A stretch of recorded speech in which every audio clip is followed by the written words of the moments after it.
المغرب دخل عصر رقمي جديد مع إطلاق شبكة الجيل الخامس 5G.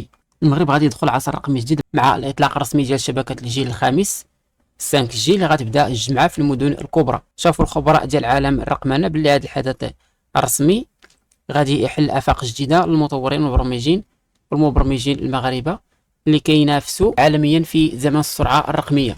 طيب الهزاز الخبير في الأمن المعلوماتي قال باللي الهضرة اليوم على تقنية الجيل الخامس 5G ماشي غير زيادة في سرعة الانترنت، بل هي ولات عنوان لمرحلة جديدة من التحول الرقمي العالمي، ثورة شاملة كتغير العلاقات بين الإنسان والتكنولوجيا.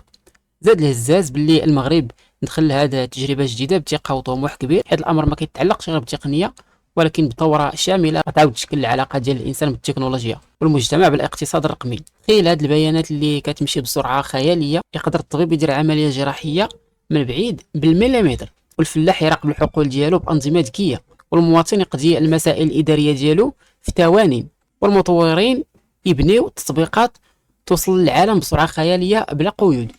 ونجيو للنقطة المهمة اللي هي تأثير الجيل الخامس على الألعاب الإلكترونية لعشاق وهواة الجيمين. من جهة أخرى الخبير الرقمي قال أكد باللي تقنية الجيل الخامس غادي تعاون بلا شك في تطوير مجال الألعاب الإلكترونية في المغرب، وزاد باللي أكثر حاجة كيطلبوها عشاق هذا المجال هي سرعة الاتصال والستابيليتي ديالو، الثبات، وهذا الشيء اللي كتوفر هذه التقنية. داكشي علاش هذه التقنية على حسب كلام هذا الخبير غتشجع المطورين المغاربة باش يزيدوا من طموحاتهم ويخترعوا العاب جديده ومطوره، خصوصا في مجال العاب الهواتف، باش يوليو ينافسوا على المستوى العالمي.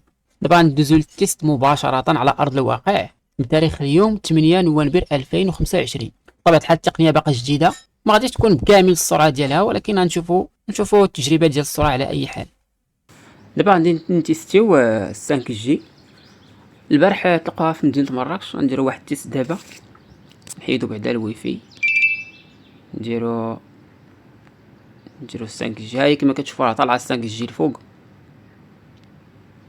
ندخلو نديرو واحد التيست حنا في مراكش بطبيعه الحال.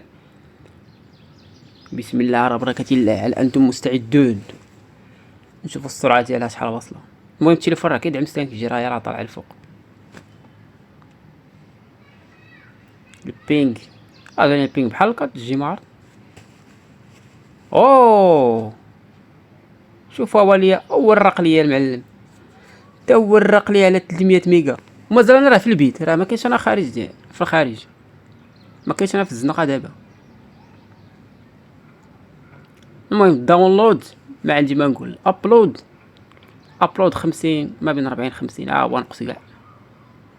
كما كتشوف راه الشراتي كاملين 15 شراتي طالعين، وهذه هي النتيجه.